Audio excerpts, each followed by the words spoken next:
अस्सलाम वालेकुम दोस्तों, कैसे हो आप सब। उम्मीद है आप सब ठीक होंगे। दोस्तों ऑलरेडी ये वीडियो मैंने सिविल इंजीनियर्स यूट्यूब चैनल पर अपलोड किया है इंग्लिश में, जहां पर मैं इंग्लिश में वीडियोस अपलोड करता हूं सिविल इंजीनियर्स यूट्यूब चैनल में। और जो ये चैनल है इंजीनियर सामी, यहाँ पर मैं उर्दू में वीडियोस अपलोड करता हूँ। अगर आपको इंग्लिश में वीडियो चाहिए तो आप सिविल इंजीनियर चैनल को सब्सक्राइब करें या डिस्क्रिप्शन में लिंक है वहाँ जाए और उस चैनल को भी सब्सक्राइब करें, ठीक है।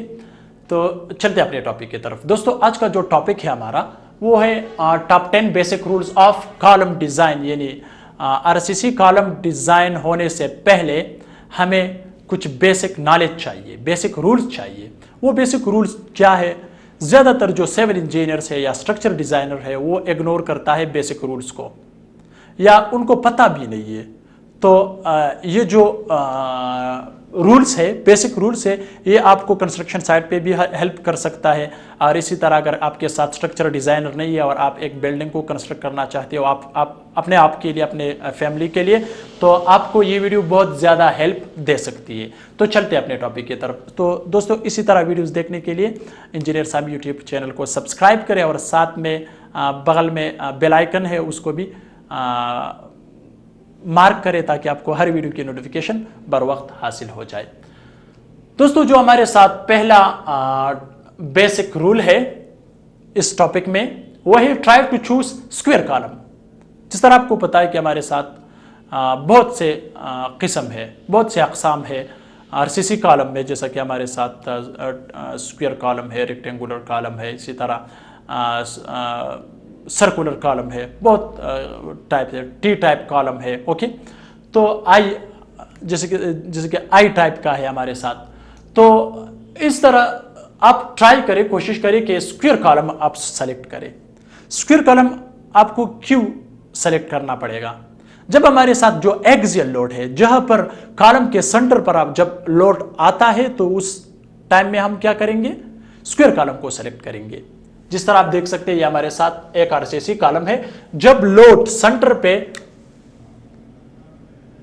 आ रहा है, सेंटर पर, यानी एक्सियल लोड जब आता है एक कॉलम पर, तो उस वक्त हमें क्या करना चाहिए? स्क्वायर कॉलम को सेलेक्ट करना पड़ेगा।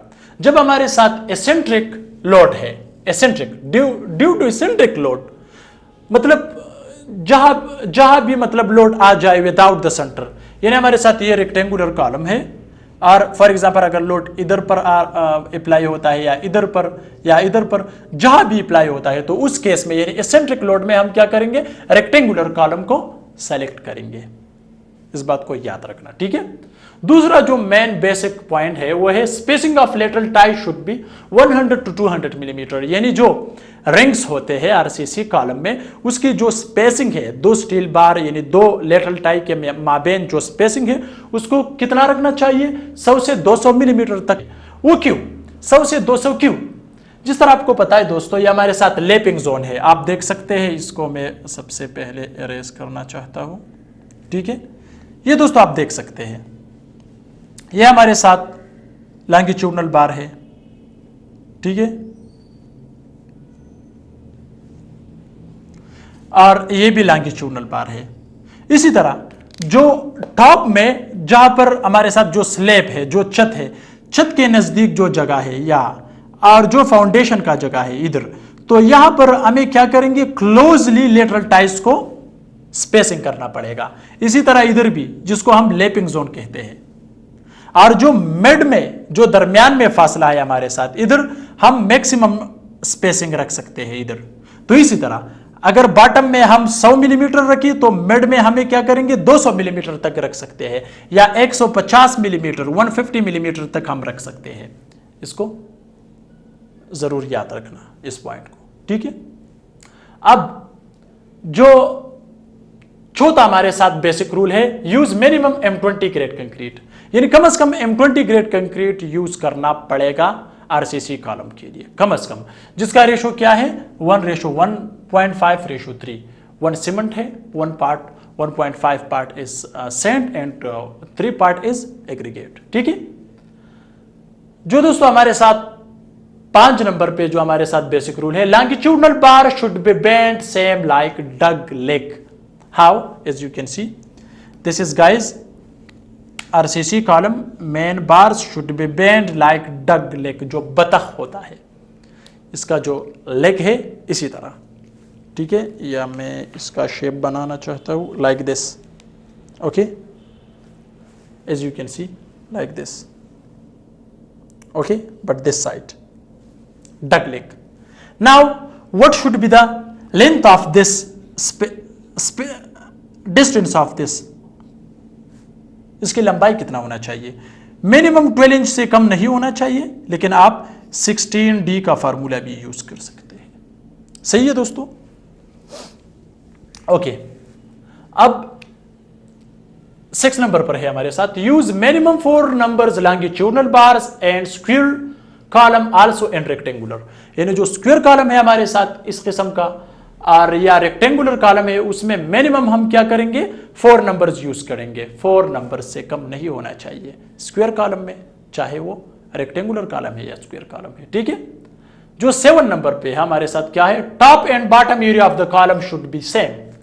आप देख सकते हैं हमारे साथ ये कॉलम है, उसका जो टॉप एरिया है या बॉटम एरिया है, अगर बॉटम एरिया 300 mm है, 300 मिलीमीटर, तो इसी तरह टॉप भी 300 मिलीमीटर होना चाहिए। ऐसा नहीं होना चाहिए कि हमारे साथ टॉप 225 mm यानी 225 mm और जो बॉटम है वो 300 mm आ सके, नहीं, सेम होना चाहिए। अगर ऊपर 12 इंच है नीचे भी 12 इंच होना चाहिए, अगर ऊपर 9 इंच है तो नीचे भी 9 इंच से कम नहीं होना चाहिए, सेम होना चाहिए, ठीक है।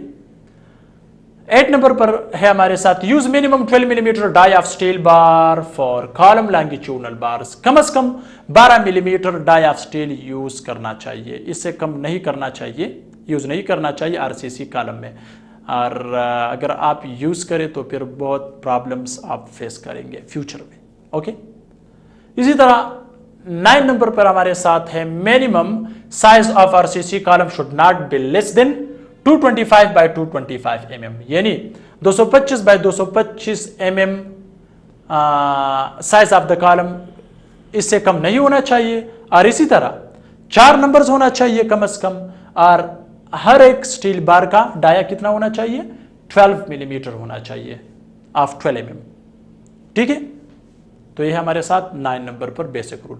जो लास्ट है, 5 मीटर स्पेन बिटवीन 2 कॉलम और क्वाइट सेफ। बहुत से दोस्त पूछते हैं कि 2 कॉलम्स के दरमियान फासला कितना रखना चाहिए।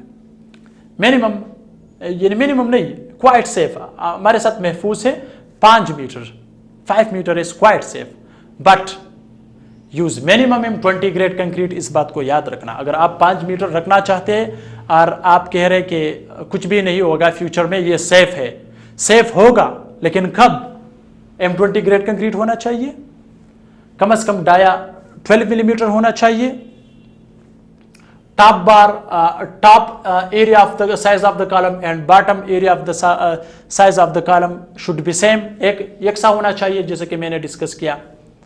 The column size should not be less than 225 by 225 mm, और मैं रिकमेंड करता हूं 4 नंबर नहीं होना चाहिए। फिर अगर आप 5 मीटर पे काम करना चाहते हैं तो कम से कम 6 नंबर ऑफ स्टील यूज करो, चाहे 2 स्टोरी हो, ओके। और इसी तरह डाया 12 मिलीमीटर रखें डाई ऑफ स्टील के लिए, ठीक है। और 6 नंबर होना चाहिए। और इसी तरह लेटरल टाइज के बारे में मैंने आपको ऑलरेडी डिस्कस किया कि बॉटम और टॉप में हमारे साथ 100 मिलीमीटर और जो मिड में 150 से 200 मिलीमीटर तक का फासला आप रख सकते हैं। और इसी तरह दोस्तों जो हमारे साथ क्या है आप देख सकते हैं, ये भी बहुत ज़्यादा ज़रूरी है कि आप लेटरल टाई में क्या करें, हुक्स होना चाहिए, ओके। और 135 डिग्री के हिसाब से फिर आप 5 मीटर का फासला 2 कॉलम के दरमियान रख सकते हैं। तो दोस्तों यह आज की वीडियो, और इंशाल्लाह नेक्स्ट वीडियो में मिलेंगे। अल्लाह हाफिज़।